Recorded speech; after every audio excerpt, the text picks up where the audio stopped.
Hello and welcome back to Kings Commerce Zone. So दोस्तों, आज के सेशन में जो लेजर टॉपिक हमने शुरू किया था उसके जो बचे हुए एमसीक्यूज़ हैं आज हम वो डिस्कस करेंगे। इसके साथ ही आपको बता दूं कि ये जो 900 एमसीक्यूज़ की पीडीएफ हम डिस्कस कर रहे हैं, ये पीडीएफ आपको मिलेगी हमारी ऐप यानी किंग्स कॉमर्स जोन पर, और उसी ऐप के अंदर आपको 10 मॉक टेस्ट भी मिलेंगे। हर मॉक टेस्ट में 50 क्वेश्चंस हैं अकाउंटेंसी के, तो कुल मिला के 500 क्वेश्चंस आपको मिलेंगे टेस्ट देने के लिए। प्लस ये पीडीएफ भी है 900 एमसीक्यूज़ की जो कि हम डिस्कस कर रहे हैं। तो अगर आपको वो दोनों चीज़ें चाहिए तो आप हमारा जो ऐप है वो डाउनलोड कर लो, वहाँ से आपको ये दोनों चीज़ें मिलेंगी। चलिए दोस्तों, शुरू करते हैं आज का session. First MCQ is the total of sales return column of sales return book will be posted to the. जो हमारी सेल्स रिटर्न बुक होती है उसका जो सेल्स रिटर्न कॉलम होता है उसका जो टोटल है हम कहाँ पोस्ट करते हैं। Options: debit of sales account, credit of sales account, debits side of sales return account, credit side of sales return account. क्योंकि दोस्तों बात किसकी हो रही है, आप यहाँ पे ये देखो कि बात हो रही है रिटर्न की, इसलिए सेल्स है क्रेडिट डेबिट्स ऑफ सेल्स या फिर क्रेडिट ऑफ सेल्स में तो ये एंट्री जाएगी नहीं, मतलब ये वहाँ पर तो रिकॉर्ड होगी नहीं। अब बची debit side of sales return और credit side of sales return. देखिए दोस्तों, सेल्स हमेशा हम क्या करते हैं, सेल्स को हमेशा हम क्या करते हैं, क्रेडिट करते हैं, और सेल्स रिटर्न को हम क्या करते हैं, याद रखो, सेल्स रिटर्न को हम डेबिट करते हैं। अब अगर आपको सेल्स रिटर्न से जो टोटल ऑफ सेल्स रिटर्न का कॉलम है उसको सेल्स रिटर्न बुक में पोस्ट करना है तो कहाँ आएगा, सिंपल सा कि मैंने आपको कहा कि सेल्स हम क्रेडिट करते हैं, सेल्स रिटर्न को हम क्या करते हैं, डेबिट, तो वो आएगा debit side of sales return account. So C is the right answer. चलिए दोस्तों नेक्स्ट पे मूव करते हैं। Purchase goods from Manoj of 20,000 at 20% trade discount. हमने मनोज से 20,000 की गुड्स खरीदी 20% ट्रेड डिस्काउंट के साथ। Posting will be made in Manoj account. Manoj के अकाउंट में हम कहाँ पर पोस्टिंग करेंगे। चलिए दोस्तों इसके आंसर्स पहले देख लेते हैं। Options: A debit side 20,000, B credit side 20,000, C debit side 16,000 और डी क्रेडिट साइड 16,000। देखिए दोस्तों, हमने गुड्स मनोज से खरीदी। सबसे पहले अगर हम इसकी जर्नल एंट्री बनाएं तो क्या बनेगी, गुड्स खरीदी, परचेज़ को हम कर देंगे डेबिट, ठीक है, अगर हम जर्नल एंट्री बनाएंगे, और मनोज को कर देंगे क्रेडिट, क्योंकि हम उधार में खरीद रहे हैं तो मनोज क्रेडिट हो जाएगा, क्योंकि हमारी लाइबिलिटी है, लाइबिलिटी जब बढ़ती है तो क्रेडिट हो जाती है। मनोज के अकाउंट में हम पोस्टिंग करेंगे। सबसे पहले तो कहाँ करेंगे ये आपने देखा, क्रेडिट साइड में, और कितने अमाउंट के साथ ये भी निकालना है। देखिए 20,000 की गुड्स हैं, और मैंने आपको कहा था जो ट्रेड डिस्काउंट है वो हम कहीं दिखाते नहीं है, सिंपल माइनस कर देते हैं, तो इसमें से माइनस कर देंगे टी डी मतलब ट्रेड डिस्काउंट 20%। तो अगर आप 20,000 का 20% कैलकुलेट करोगे वो होगा 4,000। तो ट्रेड डिस्काउंट माइनस करके वैल्यू कितनी बच रही है, 16,000। तो मनोज के अकाउंट में क्रेडिट साइड में और कितनी फिगर के साथ, 16,000 के साथ। सो हमारा आंसर रहेगा डी। चलिए जी नेक्स्ट पे मूव करते हैं। Goods return to X will be posted to. अगर हमने एक्स को गुड्स रिटर्न की तो हम इसको कहाँ पोस्ट करेंगे। देखिए अगर सबसे पहले अगर हम जर्नल एंट्री बनाएं तो क्या बनेगी, हमने एक्स को गुड्स रिटर्न किया, एक्स कौन हो गया, एक्स रिसीवर हो गया, तो एक्स अकाउंट को हम डेबिट कर लेंगे। टू, जब हम किसी को गुड्स वापस करते हैं इट मीन्स कि वो हमारी परचेज रिटर्न है, परचेज रिटर्न, ठीक है। तो goods return to X will be posted to, हम उसको कहाँ पोस्ट करेंगे, क्रेडिट ऑफ एक्स अकाउंट नहीं, क्योंकि एक्स का अकाउंट हमने देखो डेबिट किया है। Debit of purchase return account नहीं, क्योंकि परचेज रिटर्न को हमने क्या किया, क्रेडिट किया है। Credit of purchase return account बिल्कुल, तो हमने उसको कहाँ पोस्ट किया, परचेज रिटर्न अकाउंट की क्रेडिट साइड में। So C is the right answer.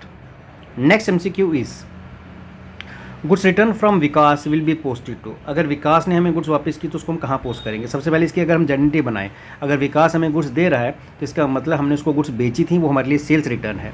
तो आप सबको पता है कि सेल्स रिटर्न जो है वो हम डेबिट करते हैं, सेल्स रिटर्न को कर लेंगे डेबिट और विकास को कर लेंगे क्रेडिट। अगर पर्सनल अकाउंट से बात करें तो विकास क्रेडिट द गिवर, जो हमें कैश या गुड्स वापस कर रहा है उसको हम हमेशा क्रेडिट करते हैं, तो विकास को हम क्रेडिट करेंगे।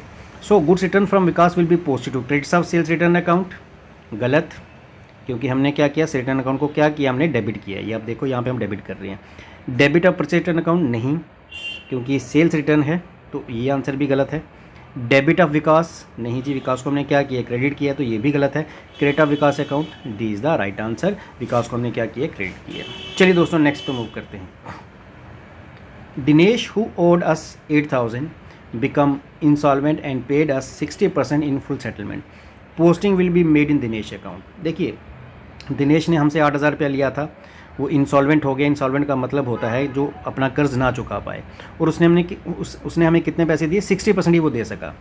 तो हम पोस्टिंग दिनेश के अकाउंट में कहाँ करेंगे। लेकिन मान लो अगर मैं इसकी जर्नटी बनाता हूँ, तो जर्नटी क्या बनेगी इसकी, कैश अकाउंट को मैं कर लूँगा डेबिट, क्योंकि मेरे पास कैश आया, कुछ ना कुछ तो दे रहा है, और जो पैसा नहीं आया उसको हम बोलते हैं बैड डेट। अब क्योंकि ये लॉस है तो लॉसेस हमेशा डेबिट में आते हैं, debit all expense and losses rule लगता है।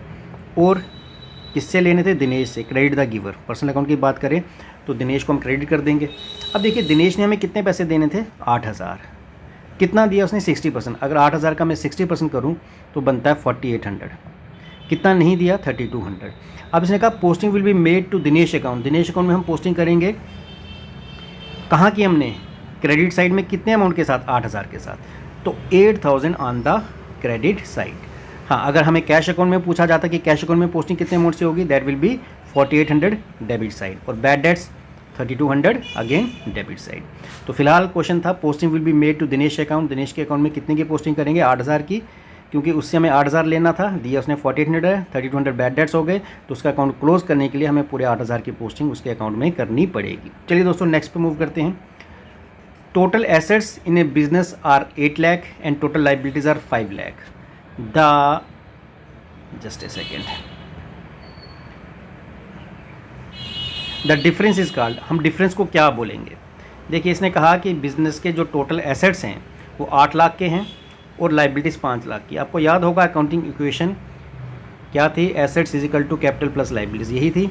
अब एसेट्स अगर 8 लाख के हैं, ठीक है, और लाइबिलिटीज़ अगर 5 लाख की है, तो डिफरेंस हमारा क्या होगा, कैपिटल होगा, कितना अमाउंट, 3 लाख। अगर अमाउंट की बात करें तो 3 लाख। तो कहता है डिफरेंस क्या होगा, डिफरेंस हमारी क्या रहेगी, कैपिटल, और यही हमारा क्या है, आंसर है। तो ज़रा देख लेते हैं अब आंसर्स में कैपिटल ये रहा, C is the right answer. यहाँ पर आप इसको टिक करोगे। चलिए next is sold goods for cash of the list price of 8,000 at 10% trade discount and 3% cash discount, posting will be made in discount account. Discount account में हम कितने amount की पोस्टिंग करेंगे। सबसे पहले आपको ये बता दूं दोस्तों कि जो ट्रेड डिस्काउंट होता है इसकी तो पोस्टिंग करते ही नहीं। आपको पता होगा कि ट्रेड डिस्काउंट हम नहीं दिखाते, हम करेंगे सिर्फ किसकी बात, कैश डिस्काउंट की। अब हमने गुड्स जिसकी की लिस्ट प्राइस उसका 8,000 था। सबसे पहले हमारा स्टेप होता है कि ट्रेड डिस्काउंट माइनस कर लो ट्रेड डिस्काउंट 10%, 8,000 का 10% करेंगे तो आ जाएगा 800, बचा कितना, 7,200। हमेशा जो कैश का डिस्काउंट है वो जितना अमाउंट होता है, जितना हम पे करें या रिसीव कर रहे हैं उस पर कैलकुलेशन करते हैं। तो अभी हम कितना रिसीव कर रहे हैं डिस्काउंट करने के बाद, 7,200। तो ये जो कैश डिस्काउंट है, CD मतलब कैश डिस्काउंट, वो 3% हम 7,200 पे कैलकुलेट करेंगे। तो पहले हम अमाउंट निकाल लें, 216 रुपये, ठीक है। अब किस तरफ, 216 डेबिट साइड में या क्रेडिट साइड में, तो 216 आएगा डेबिट साइड में। क्यों, अगर हमने किसी को गुड्स बेची और हमने उसको डिस्काउंट दिया तो डिस्काउंट हमारे लिए क्या है, एक एक्सपेंस है, और रूल होता है debit all expense and losses, तो इसलिए डिस्काउंट को हम क्या कर देंगे, डेबिट कर देंगे। हाँ, परचेज के समय अगर हमें कोई कैश डिस्काउंट मिलता तब हम उसको क्रेडिट कर देंगे। तो हमारा आंसर रहेगा 216 रुपये ऑन डेबिट साइड। याद रखना कि जो कैश डिस्काउंट है ट्रेड डिस्काउंट माइनस करने के बाद ही उसकी कैलकुलेशन करनी है, ये हमेशा याद रखना। चलिए जी next, sold goods for cash of the list price of 10,000 at 20% trade discount and 5% cash discount. हमने 10,000 की गुड्स बेची, उसमें 20% ट्रेड डिस्काउंट था, 5% कैश डिस्काउंट था। Posting will be made in sales account. देखिए अगर मैं इसकी जनरली बनाऊँ तो क्या बनेगी, हमने गुड्स बेची, cash account, debit, sales account, just a second, इसको दोबारा से लिखेंगे, कैश अकाउंट, डेबिट, हमने डिस्काउंट दिया, ये जो कैश डिस्काउंट की बात कर रहे हैं तो डिस्काउंट अलाउड डेबिट कर देंगे। क्यों डेबिट करेंगे, क्योंकि हमारे लिए ये एक्सपेंस है। Discount allowed debit to sales. सबसे पहले मैंने आपको कहा कि जो 10,000 यानी जो हमारा सेलिंग प्राइस है इसमें से आपने 20% सबसे पहले आपने डिस्काउंट ही माइनस करना है। तो अगर मैं 10,000 का 20% कैलकुलेट करूँ तो 10,000 का 20% होता है 2,000। इसका मतलब हमारा कुल सेलिंग प्राइस कितना है 8,000। अब इस 8,000 में से मैं 5% कैश डिस्काउंट दे रहा हूँ। अगर 8,000 का 5% करूँ तो होता है 400 रुपये। इसका मतलब नेट कैश में कितना मुझे मिलेगा कैश 7,600। अब हमें क्वेश्चन कहा था posting will be made in sales account. Sales account में हम पोस्टिंग करेंगे सबसे पहले तो कहाँ कर रहे हैं क्रेडिट साइड में, और किस अमाउंट से कर रहे हैं 8,000 से। तो 8,000 ऑन द क्रेडिट साइड, ये हमारा सही आंसर है। हाँ, अगर इसकी जगह क्वेश्चन ये पूछा होता posting will be made in discount account, अगर डिस्काउंट अकाउंट पूछा होता तो हमारा आंसर रहता है डिस्काउंट अकाउंट को हमें डेबिट करना था कितने अमाउंट से 400 से। या फिर कैश अकाउंट के बारे में पूछा होता कि कैश अकाउंट में हम कितने की पोस्टिंग करते तो कैश अकाउंट में भी डेबिट करते, लेकिन कितने से 7,600 से। तो चलिए फिलहाल तो हमें जो क्वेश्चन पूछा गया उसका आंसर डी है 8,000 ऑन द क्रेडिट साइड। चलिए जी next, the words to balance brought down and by balance brought down are recorded in the particular column at the time of posting of. देखिए ये जो balance brought down और balance by balance brought down, जब आप account बनाते हो किसी, for example आपने एक कैश अकाउंट बनाया तो कैश अकाउंट का जो ओपनिंग बैलेंस होता है, यानी जो भी हमारी ओपनिंग एंट्री का ओपनिंग बैलेंस होता है वो हम बैलेंस ब्रॉट डाउन या balance carry down, to balance brought down या बाय बैलेंस ब्रॉट डाउन के फॉर्म में लिखते हैं। तो एसेट्स का ओपनिंग बैलेंस, एसेट्स के हमेशा डेबिट बैलेंस होते हैं तो वो डेबिट साइड में दिखाई देते हैं। लाइबिलिटीज़ के जैसे कैपिटल और लाइबिलिटीज़ के क्रेडिट बैलेंस होते हैं तो वो इस तरफ दिखाई देते हैं, लेकिन लिखते हैं हम यहाँ पे भी बैलेंस ब्रॉट डाउन ही है, लेकिन बाय बैलेंस ब्रॉट डाउन लिखते हैं। तो याद रखना एसेट्स और एक्सपेंस के ओपनिंग बैलेंस डेबिट साइड में आते हैं, कैपिटल लाइबिलिटीज इनकम के ओपनिंग बैलेंस क्रेडिट साइड में आते हैं। डेबिट साइड में टू लिखते हैं to balance brought down, credit side में सिंपल बाय लिखते हैं बाय बैलेंस ब्रॉट डाउन। तो ये जो टू बैलेंस ब्रॉट डाउन और बाय बैलेंस ब्रॉट डाउन किस केस में लिखा जाता है, ओपनिंग एंट्री के केस में, कि जब हम कोई एंट्री जो पिछले साल का क्लोजिंग एंट्रीज होती हैं उसको इस साल जब हम नए लेजेस में ट्रांसफ़र करते हैं तो उसको ओपनिंग एंट्री कहते हैं। तो जितनी भी ओपनिंग एंट्रीज होती हैं उसके लिए हम लिखते हैं बैलेंस ब्रॉट डाउन या फिर बाय बैलेंस ब्रॉट डाउन या टू बैलेंस ब्रॉट डाउन। चलिए जी next, normally the following accounts are balanced. किस अकाउंट को बैलेंस किया जाता है, पर्सनल एंड नॉमिनल? बिल्कुल गलत। नॉमिनल अकाउंट को हम बैलेंस नहीं करते। हम किसको बैलेंस करते हैं? नॉमिनल अकाउंट को छोड़कर बाकी दोनों अकाउंट को बैलेंस करते हैं। दोनों अकाउंट हैं पर्सनल एंड रियल, इन दोनों को बैलेंस किया जाता है। जो नॉमिनल अकाउंट होते हैं इनको बैलेंस नहीं किया जाता। इनका जो भी बैलेंस होता है वो सीधा हम ट्रेडिंग अकाउंट या फिर प्रॉफिट एंड लॉस अकाउंट में ट्रांसफ़र करते हैं। चलिए जी next, which of these account have debit balance? किसका इनमें से डेबिट बैलेंस होता है? दोस्तों सीधी सी बात है कि जो डेबिट बैलेंस है वो किसका होगा? दो चीज़ों का, एक एसेट्स और दूसरे एक्सपेंसेस, इनका डेबिट बैलेंस होता है। और क्रेडिट बैलेंस किसका होगा? मैंने बताया था कैपिटल, लाइबिलिटीज़ और इनकम्स का। विच of these account have debit balance? इसमें से किसका जो है वो डेबिट बैलेंस होगा? इनकम रिसीव्ड इन एडवांस, अगर कोई इनकम एडवांस में मिलती है तो हमारी लाइबिलिटी है। और लाइबिलिटी का कौन सा बैलेंस होता है? Credit balance. मैंने अभी दिखा दिया कि लाइबिलिटीज़ का कौन सा बैलेंस है? क्रेडिट। तो ये तो आंसर नहीं है। चलिए आगे देख लेते हैं। Bank loan, again bank loan भी हमारी क्या है? एक लाइबिलिटी है। बैंक लोन क्या है हमारी? Just a second. Bank loan हमारी लाइबिलिटी है और लाइबिलिटीज़ का कौन सा बैलेंस होता है? मैंने बताया क्रेडिट बैलेंस। हमें डेबिट बैलेंस पूछा था। क्रेडिटर फॉर गुड्स, यानी जिनसे हमने उधार में गुड्स खरीदी हैं, अगेन लाइबिलिटी है। लाइबिलिटी का कौन सा बैलेंस होता है? Credit balance. प्रीपेड इंश्योरेंस, जो कोई भी एक्सपेंस हमें एडवांस पे करें वो हमारा एसेट्स हैं। कोई भी एक्सपेंस जो आपने एडवांस पे किया वो एसेट है। और एसेट्स का कौन सा बैलेंस होता है? Debit balance. तो यही पूछा था कि डेबिट बैलेंस इसमें से किसका होता है? तो सी, यानी प्रीपेड इंश्योरेंस प्रीमियम अकाउंट का। चलिए जी next, which of the following is known as principal book of accounting? इसमें से किसको हम प्रिंसिपल बुक ऑफ अकाउंटिंग कहते हैं? तो हम कहते हैं किसको? लेजर को। लेजर को कहा जाता है principal book of accounting. Journal को क्या कहा जाता है? Book of original entry. ये भी आप लिख लो, याद रख लो, बुक ऑफ ओरिजिनल एंट्री। ठीक है। चलिए जी, ट्रायल बैलेंस तो एक स्टेटमेंट होती है जो हमारी लेजर्स की एक्यूरेसी चेक करती है, अर्थमेटिकल एक्यूरेसी चेक करती है।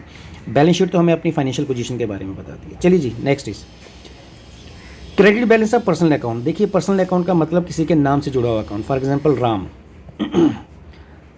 राम का अगर डेबिट बैलेंस हो सकता है या क्रेडिट बैलेंस हो सकता है। अगर डेबिट बैलेंस है राम का तो डेबिट बैलेंस किसका होता है? आप सबको पता है, एसेट्स और एक्सपेंस का। तो एक्सपेंस तो ये है नहीं, इसका मतलब अगर किसी नाम का जिक्र हो रहा है वो या तो एसेट होगा या लाइबिलिटी होगा।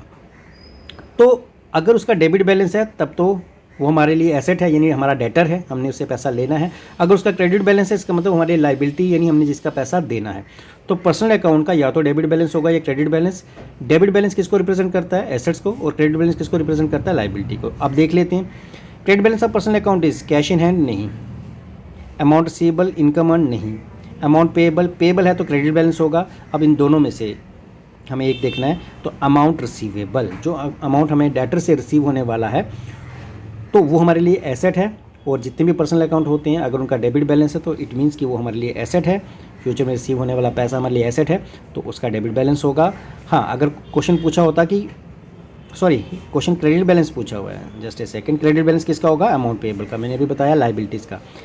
तो इसमें आंसर रहेगा डी। हाँ, अगर इसकी जगह क्वेश्चन पूछा होता है debit balance of personal account, तब उसका आंसर रहता बी। तो फिलहाल इस केस में मैं एक बार फिर से बता दूं कि क्रेडिट बैलेंस पूछा है तो लाइबिलिटीज़ का हमेशा क्रेडिट बैलेंस होता है, तो amount payable is the right answer. अगर डेबिट बैलेंस पूछा होता in that case amount receivable आ जाता। ठीक है, cash in hand personal account में नहीं आता, ये रियल अकाउंट में आता है। ठीक है, और इनकम अर्न्ड नॉमिनल अकाउंट में आता है। इसलिए बात हो रही थी पर्सनल अकाउंट की, तो या तो अमाउंट रिसीवेबल या पेएबल, क्योंकि क्रेडिट बैलेंस है तो पेएबल, डेबिट बैलेंस होता तो रिसीवेबल। तो ये थे आज के एमसीक्यूज़। इसके बाद जो टॉपिक है ज़रा देख लेते हैं कौन सा है। इसके बाद वाला टॉपिक है trial balance and errors. Next topic हम इसको डिस्कस करेंगे। आज के लिए इतने ही दोस्तों। Thank you very much.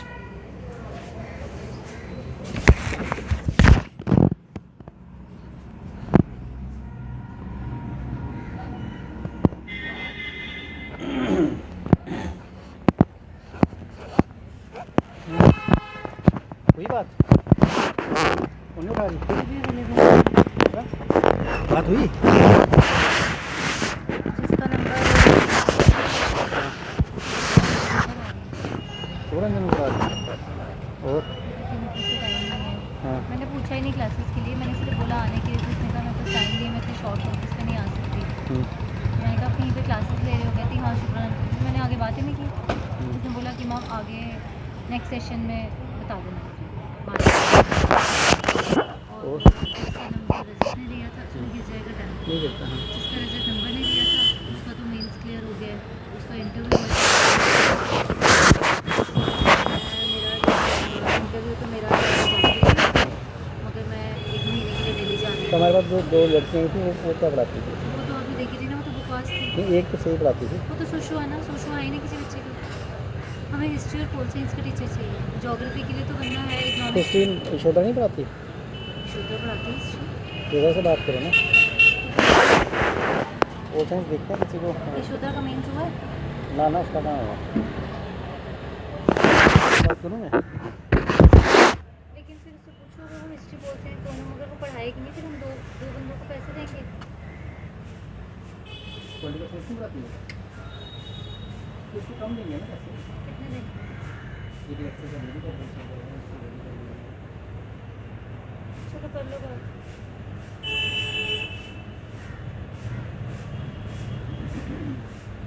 कौन सी क्लास में? 12th का CBSE।